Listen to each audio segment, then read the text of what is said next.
रायपुर के तरुण शर्मा भारतीय जनता पार्टी भनपुरी मंडल महामंत्री ने भारतीय जनता पार्टी के विकास के कार्य, सड़क, नाली, साफ सफाई, भाजपा पार्टी नियंत्रण सभी क्षेत्रों में जनता के हित में कार्य कर रही है। इन कार्यों के बारे में पूरब टाइम्स को अपने विचार कुछ इस तरह से बताए। मेरा नाम तरुण शर्मा है। मैं भारतीय जनता पार्टी भनपुरी मंडल का महामंत्री हूँ। मैं विगत 16-17 सालों से भारतीय जनता पार्टी का कार्य करता हूँ। 2011 से भारतीय जनता पार्टी ने मुझे युवा मोर्चा का दायित्व दिया था मंडल में। उसके बाद फिर मैं भारतीय जनता पार्टी का मंडल का प्रचार प्रसार मंत्री था और अभी वर्तमान में मैं भारतीय जनता पार्टी भनपुरी मंडल का महामंत्री की जिम्मेदारी, उनका कार्य कैसे किए जाते हैं, कैसी जिम्मेदारी देते हैं, उसमें हमें बताइए। देखिए, भारतीय जनता पार्टी में महामंत्री का दायित्व बहुत बड़ा होता है। यह जिला स्तर पे, मंडल स्तर पे प्रदेश में अध्यक्ष होते हैं। एक प्रदेश के जैसे अध्यक्ष हो गए, जिला के अध्यक्ष हो गए, मंडल में एक अध्यक्ष होते हैं। उसके बाद 2 महामंत्री होते हैं। लगभग मंडल अध्यक्ष जी का जितना कार्य रहता है वो 2 महामंत्री रहते हैं। वो दोनों को मिल करके उस कार्य को आगे बढ़ाना है। और हमारा जो विशेष कार्य है वह मंडल को सुचारू रूप से चला करके जितने भी हमारे मंडल के सदस्य हैं और भारतीय जनता पार्टी के उस क्षेत्र में रहने वाले कार्यकर्ता हैं, उनमें ऊर्जा डाल करके और उनसे किस तरह से हम काम लें, पार्टी को किस तरह से लाभ पहुंचाएं, ये हमारी प्राथमिकता है। आप भारतीय जनता पार्टी में कब से जुड़े, किससे प्रेरित होकर जुड़े, ये हमें बताना। 2004 में जब भारतीय रायपुर ग्रामीण विधानसभा में जो अंतर्गत जो वार्ड आते हैं, हमारा जो रायपुर ग्रामीण था वो पहले नगर निगम से छूटा था।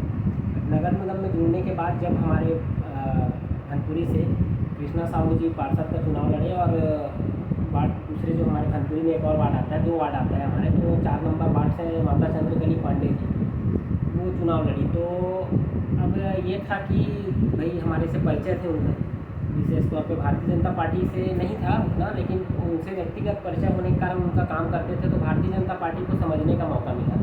और जब भारतीय जनता पार्टी का झंडा उठाए और उनकी रीति नीति को समझे, तब जाकर लगा कि कहीं ना कहीं भारतीय जनता पार्टी जो है वो देश को लेकर चलने वाली पार्टी है। और जब हम काम किए और उसके बाद जब वो हमारी पार्षद महोदय जीत के आई और उसके बाद राजेश मूरत जी हमारे क्षेत्र के विधायक थे। डॉक्टर रमन सिंह जी भी 2003 में मुख्यमंत्री बने थे। उसके बाद जो छत्तीसगढ़ 2000 में जो छत्तीसगढ़ बना था वो 2000 में, फिर उसके बाद 2003 तक के अजीत जोगी जी थे कांग्रेस के मुख्यमंत्री। वो कार्यकाल देखे। उसके बाद हम 5 साल तक के 2008 तक के मुख्यमंत्री डॉक्टर रमन सिंह जी का, राजेश मूरत जी हमारे मंत्री भी थे, रायपुर ग्रामीण से विधायक थे। उसके बाद जो हमारे पार्षद, उनका कार्य को देख करके लगा कि नहीं, कहीं ना कहीं भारतीय जनता पार्टी विकास के मुद्दे को लेकर चलती है और अकल्पनीय विकास वार्ड में भी, विधानसभा क्षेत्र में भी और पूरे छत्तीसगढ़ में भी वो विकास जो मैं देखा हूँ भारतीय जनता पार्टी के शासनकाल में, वो विकास मेरे को आज तक दिखाई नहीं दिया।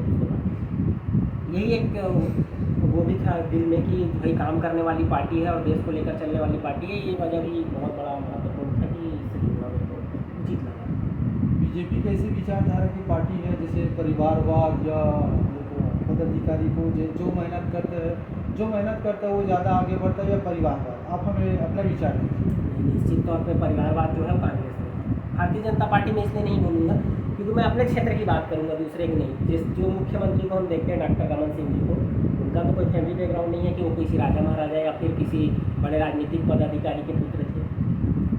पार्षद बने, मंडल में एक युवा मोर्चा के मंडल अध्यक्ष थे, फिर पार्षद बने, फिर विधायक, सांसद चुनाव लड़े, फिर विधायक लड़े। ऐसा करते करते वह मुख्यमंत्री के पद पर पहुँचे। राजेश मूरत जी का कोई फैमिली बैकग्राउंड राजनीति से नहीं है, कार्यकर्ता थे, काम करते गए, उसके बाद फिर वो विधायक बने। हमारे यहाँ अभी आप देख लीजिए, जैसे हम अपने क्षेत्र की बात करेंगे तो नंदे साहू जो जी थे, नंदे साहू जी मंडल अध्यक्ष थे भाजपा के। ज़मीन से काम करते करते फिर उनको विधायक का टिकट मिला, फिर वो 1 बार जीते, 2 बार हमारी कहीं ना कहीं कमजोरी रही जिसकी वजह से हम 2 बार इस क्षेत्र से हारे भी। लेकिन आप ये भी देखिए कि 10 साल तक ये सत्यनारायण शर्मा जी जो रायपुर ग्रामीण के विधायक हैं, वह छत्तीसगढ़ मध्य प्रदेश जब था तो उसके मंत्री भी थे। उसके बाद लगातार उनको पार्टी टिकट दी, जीतते गए, हारे। जैसे 2008 में नंदे साहू जी से हारे भी, लेकिन फिर टिकट मिला। वर्तमान में भी विधायक है। लेकिन ये नहीं है, ये हमारे पार्टी में नहीं है, लेकिन इनके पार्टी में ये देखने को मिल रहा है कि फिर से उनके पुत्र जो है पंकज शर्मा वो दावेदारी कर रहे हैं रायपुर ग्रामीण से और लगभग उनको टिकट बोल रहे हैं कि मिलना तय है। अब वो कांग्रेस पार्टी समझेगी उनको कि टिकट देना है कि नहीं देना है। लेकिन वही जो दूसरे कार्यकर्ता है जो आज तक के रायपुर ग्रामीण में काम करते हुए आए हैं कांग्रेस पार्टी के, उनको कहीं ना कहीं उम्मीद था कि हमको भी एक बार पार्टी मौका देगी। लेकिन यही वो कांग्रेस पार्टी है जो परिवारवाद को आगे बढ़ाती, चाहे आप उसको केंद्र में देख लो, चाहे आप प्रदेश में देख लो, चाहे फिर एक आप विधानसभा में। यह एक प्रत्यक्ष उदाहरण है, एक प्रत्यक्ष उदाहरण है कि उनको फिर से टिकट देने की बात कही जा रही है। तो कहीं ना कहीं भारतीय जनता पार्टी का कार्यकर्ता हो चाहे कांग्रेस का कार्यकर्ता हो, कहीं ना कहीं मन में रहता है कि हमें भी आगे बढ़ाया जाए। कार्यकर्ता की एक उम्मीद रहती है कि हमें भी पार्टी ऊपर पहुँचाएगी, आगे मौका देगी। इस बार बीजेपी किन मुद्दों किन कार्यों को लेकर रायपुर ग्रामीण में उतरना चाहेंगे? रायपुर ग्रामीण तो विभिन्न मुद्दे हैं। इसमें से सबसे बड़ा जो मुद्दा है वह शराबबंदी, जो पूरे छत्तीसगढ़ जानता है कि शराबबंदी सबसे बड़ा मुद्दा है। जो छत्तीसगढ़ में गंगाजल की कसम खाकर यह सरकार बनाई थी कि छत्तीसगढ़ में शराबबंदी करेंगे। और यह जो विधायक है हमारा क्षेत्र का सत्यनारायण शर्मा, वह स्वयं शराबबंदी जो कमेटी बनी है उसके अध्यक्ष हैं। और ये खुद चेहरा नहीं दिखा पाएंगे ग्रामीण की जनता को, क्योंकि इन्होंने जो ये जो खुद अध्यक्ष बने हुए हैं उसके, तो अब ये कुमारी सैलजा जो इनकी प्रभारी है, राष्ट्रीय प्रभारी कुमारी सैलजा, उन्होंने अपने बयान में कहा है कि छत्तीसगढ़ में शराबबंदी की स्थिति नहीं दिखती है। तो फिर ये किस वजह से यह समिति बनाया गया था? और अगर जब शराबबंदी आप नहीं कर सकते हो तो आप जनता के बीच में किस मुँह को लेके जाओगे? जो 2018 में इनके सुपुत्र, जिनका नाम लिया मैं पंकज शर्मा, वह साइकिल यात्रा लेकर के चले थे कि छत्तीसगढ़ में शराबबंदी होनी चाहिए। अब ये जनता के पास में जाएंगे, जनता इनसे सवाल करेगी कि आप तो खुद इसके विरोध में थे कि शराबबंदी होनी चाहिए और आप शराबबंदी नहीं कर पाए, किस हिसाब से ये वोट मांगेंगे? यह बहुत बड़ा प्रश्न चिन्ह है कांग्रेस पार्टी को कि इनको वोट मांगने के लिए जाने के लिए अपना सर झुकाना पड़ेगा। अभी ज़्यादातर सर्वे में ये आ रहा है कि रायपुर ग्रामीण में जगह जगह क्राइम रेट बढ़ रहा है, तो उस पर क्या कहेंगे? शासन प्रशासन से क्या कहना चाहेंगे? मैं शासन प्रशासन से ही मांग करूँगा कि ये सब बढ़ावा दे के रखे हुए हैं रायपुर ग्रामीण में। रायपुर ग्रामीण में जितने भी अपराध हो रहे हैं, अभी कुछ दिन पहले कबीरनगर का एक मामला था, भनपुरी, मतलब रायपुर ग्रामीण के ऐसे कोई भी क्षेत्र अछूता नहीं है। बिरगांव से लेकर के भनपुरी, माना और अपना दोदे कला से लेकर के हर एक क्षेत्र में रायपुर ग्रामीण के गोवा में ये चाकूबाजी, गुंडागर्दी, और अभी तो कुछ दिन पहले इनके खुद गुंडागर्दी का प्रत्यक्ष उदाहरण हमारे सांसद महोदय बिरगांव में आए हुए थे। जो नव मतदाता होते हैं उनको आगे मतदान किस प्रकार से होगी इसके बारे में जानकारी देने के लिए, तो इनके कांग्रेस के कार्यकर्ता, वो सांसद जी के कार्यक्रम ना वो राजनीतिक कार्यक्रम था ना किसी पार्टी का कार्यक्रम था, उसमें घुस के अंदर में गाली गलौज, और ये समाचार में भी अभी आया हुआ था कि ऐसा ऐसा इनके द्वारा कृत्य किया गया है जो बहुत ही निंदनीय था। इसके बाद जब हम एक साधारण नॉर्मल प्रक्रिया जो होती है उसके तहत जब थाने में रिपोर्ट करने गए तो वहाँ भी कांग्रेसियों ने गुंडागर्दी का परिचय दिया और भारतीय जनता पार्टी के कार्यकर्ताओं के ऊपर आक्रामक रूप से ये भिड़ गए। ये काम कम करते हैं, ब्रांडिंग ज़्यादा करते हैं। ये इनका मैं आपको दिखाऊंगा कि ये इनके ही कांग्रेस के कार्यकर्ता हैं, उन्होंने पोस्ट डाला हुआ है फेसबुक पे कि रोड पहले ऐसा फिर ऐसा, तो रोड कैसा होना चाहिए, जहाँ पे जैसे गड्ढे हैं तो वहाँ पर रोड बन गया करके डलना चाहिए। इनके कार्यकर्ता ने डाला है कि वहाँ मुलुन डाल के बराबर कर दिया, अब रोड ऐसा।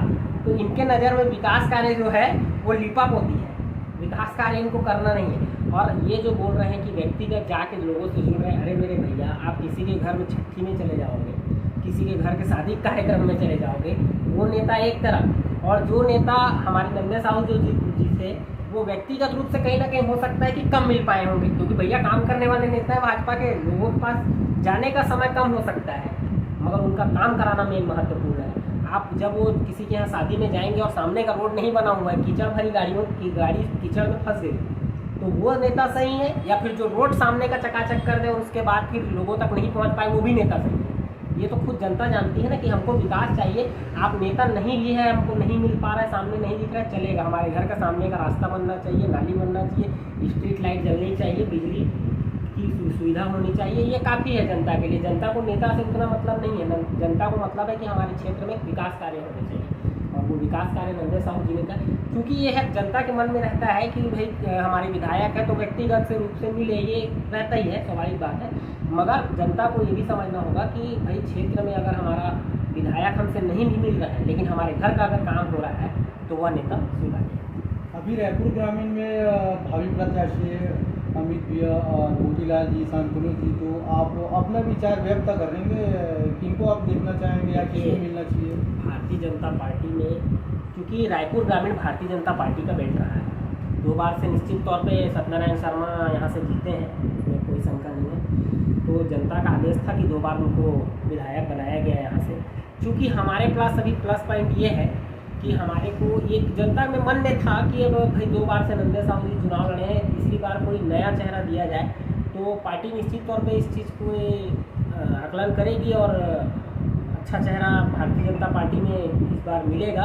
ये उम्मीद है भारतीय जनता पार्टी के हर एक कार्यकर्ता को। और पंकज शर्मा जी से तो वैसे भी यहाँ के जो कार्यकर्ता हैं जो कांग्रेस पार्टी के, वह नाराज़ चल रहे हैं, क्योंकि परिवारवाद वाला जो बात यहाँ पे उठ के आ रहा है वो सब देख ही रहे हैं। यहाँ के कार्यकर्ता भी देख रहे हैं, जनता भी देख रही है। और जो भारतीय जनता पार्टी कहती है कि परिवारवाद हो रही है, अब उसको जनता भी कहना चालू कर दी है कि परिवारवाद, क्योंकि निश्चित तौर पे अपने ही क्षेत्र में देखने को मिल रहा है कि एक पिता कैसे अपने पुत्र को आगे बढ़ाने के लिए लगा हुआ है, बाकी कार्यकर्ताओं से कोई मतलब नहीं है। तो ये जो अभी जो भारतीय जनता पार्टी के जो राष्ट्रीय नेतृत्व हैं वो सब आए हुए हैं छत्तीसगढ़ में, तो निश्चित तौर पे कहीं ना कहीं जिस तरह से सर्वे के माध्यम से बता रहे हैं, तो जनता से इस बार सीधी पूछ के कि आप जनता बताइए कि आपकी राय कौन है कि किसे इस बार प्रत्याशी रायपुर ग्रामीण में बनाना चाहिए। तो ये भी एक बहुत अच्छा पहल है भारतीय जनता पार्टी की तरफ से। निश्चित तौर पे ये पहल रंग लाएगी और भारतीय जनता पार्टी का इस बार हमारे रायपुर ग्रामीण में विधायक होगा। पूर्व भाजपा की सरकार वर्तमान में कांग्रेस सरकार की कुछ टिप्पणी दे सकते हैं विकास कार्यों को लेकर या कुछ गतिविधियों को लेकर? नहीं, विकास कार्य तो ऐसे है कि हम जिस क्षेत्र के हमारे विधायक थे रायपुर ग्रामीण के राजेश मुगत जी, उनका पश्चिम में आप देख लीजिए, या पश्चिम तो नहीं, पूरे रायपुर शहर में छत्तीसगढ़ में भारतीय जनता पार्टी को विकास से कोई नकार नहीं सकता कि विकास नहीं किया। भारतीय जनता पार्टी लगातार 15 साल तक की सरकार में थी और 15 साल सरकार में रहने के बावजूद सिर्फ उनका एक ही लक्ष्य था, एक ही ध्येय था, छत्तीसगढ़ को कैसे आगे बढ़ाया जाए, छत्तीसगढ़ को कैसा विकसित राज्य बनाया जाए। और छत्तीसगढ़ में आप ये ले लीजिए कि आप अजीत जोगी 2000 से लेकर 2003 तक के जब मुख्यमंत्री थे, तब आप अजीत जोगी के शासनकाल में जो हमारे छत्तीसगढ़ को जो कर्ज था वो देख लीजिए। 15 साल में डॉक्टर रमन सिंह जी द्वारा लिया गया कर्ज देख लीजिए, और मात्र केवल 4.5 साल में भूपेश बघेल द्वारा लिया हुआ कर्ज देख लीजिए। लगभग 3 गुना से ऊपर भूपेश बघेल जी सिर्फ ये 4.5 साल में लिया है कर्ज, जो हमारे छत्तीसगढ़ के लिए बहुत ही नुकसानदेह है। ये आने वाले समय में तो इनको पता है कि सरकार बनेगी नहीं, इनको ये रहेंगे नहीं। ये कुल मिलाकर के छत्तीसगढ़ को कर्ज में डुबोने का काम किए हैं। निश्चित तौर पे जनता समझ चुकी है और ये जनता इस बार इनको हार देगी। राज्य सरकार के द्वारा आत्मनंद स्कूल चलाया जा रहा है, लेकिन सुनने में ये आ रहा है कि गरीब को जो बच्चों के लिए खोला गया है, लेकिन उसमें गरीब के बच्चे नहीं पढ़ रहे हैं, ऐसा कुछ हमें सर्वे में। बहुत ही बेहतरीन और बहुत ही अच्छा आपने सुझाव दिया आत्मानंद का रायपुर ग्रामीण का मैं स्थिति बता रहा हूँ। आत्मानंद में आप रायपुर ग्रामीण में कोई गरीब का बच्चा है वो नहीं होगा, 2-4-10 हो गए अलग चीज़ है, मगर इनकी पूरी मैं आपको बता यही रहा हूँ कि सेटिंग वाला जो इनका काम है, ये आपका जैसे कोई कांग्रेस का कार्यकर्ता है वो जो नाम सजेस्ट करेगा कि इनका यहाँ पे एडमिशन होना चाहिए, सिर्फ उन्हीं का एडमिशन होगा। बाकी नॉर्मल जो आम आदमी है जिनसे सीधा जाकर जिनको आवेदन करना है, जिनको प्रवेश दिलाना है अपने बच्चों को, असंभव है, मुश्किल है। तो ये बहुत बड़ा जो माइनस पॉइंट इनका ये भी रहा। और ये चीज़ मैं आपको जो बोल रहा हूँ वो पूरी जनता जानती है, ऐसा नहीं कि मैं राजनीतिक पार्टी के होने के कारण कह रहा हूँ। ये पूरी क्षेत्र की जनता जानती है कि इनका बोलना कुछ और है, करना कुछ और है। वन नेशन वन इलेक्शन पर आप कुछ कहना चाहिए, अपने व्यक्तिगत विचार डालिए। व्यक्तिगत रूप से अगर आप वन नेशन वन इलेक्शन का आप बात करेंगे तो बहुत ही बेहतरीन, बहुत ही अच्छा है। क्योंकि और आप जनता से भी पूछेंगे तो जनता भी यही राय देगी अच्छा है, क्योंकि कहीं ना कहीं हमारे जो अर्थव्यवस्था पर जो नुकसान होता है, जो इतने पैसे से लगा करके अलग अलग राज्यों में विभिन्न बार चुनाव की प्रक्रिया एक ही होनी है। चुनाव भाई छत्तीसगढ़ में चुनाव हो, मध्य प्रदेश में चुनाव हो या अन्य राज्य में किसी भी तरह का चुनाव हो, चुनाव की प्रक्रिया एक है। लेकिन डर मोदी जी का यही डर दिखता है, ये सोचते हैं कि मोदी जी के नाम पे कम से कम राज्य में भी सरकार नहीं आएगी, यहाँ तो ले दे के 1-2-4 जगह आ जाना है। तो इनको जो डर है, मोदी जी का जो इनको डर है वो लगातार बना ही रहेगा और हम तो चाहते हैं कि बना ही रहना चाहिए। अभी सनातनियों पर टिप्पणियाँ किए हैं, उस पर आप कुछ विचार कर सकते हैं या अपनी प्रतिक्रिया दे सकते हैं? देखिए, सनातन धर्म पे टिप्पणी आजकल आम बात हो गई है। सनातनी जो होता है उसको शुरू से ये जब 75 साल से 60 साल तक कांग्रेस ने राज किया तो वो मेंटलिटी बना दी है कि आपको सह के रहना है, सुन के रहना है। तो इसलिए सनातन धर्म पर जो आता है मुँह उठा के चालू हो जाता है। अब ये अभी आप उदय निधि की बात कर रहे हैं जिन्होंने सनातन पे बयान दिया हुआ है, तो मैं तो ऐसे लोगों पे सबसे बड़ी बात है जो हमारी सनातन धर्म में सबसे बड़ा जो विषय है, हम लोग दूसरे धर्म की तरह नहीं होते हैं। हम अगर उनके ऊपर कोई कार्रवाई भी चाहेंगे तो फिर हम कानूनी प्रक्रिया से जो होकर कानून जो कार्रवाई होती है वो चाहती है। भी सनातन धर्म का ये भी एक अंदर का भाव है कि किसी को ज़्यादा हमारे प्रति खिलाफ भी बोलता है तो हम वसुदेव कुटुंबकम वाले सनातन धर्म के लोग हैं जो सबको स्वीकार करते हैं, और ऐसे लोगों को भी हम स्वीकार करते करते आज इतने साल से आ रहे हैं तो और इनको झेल लेंगे कोई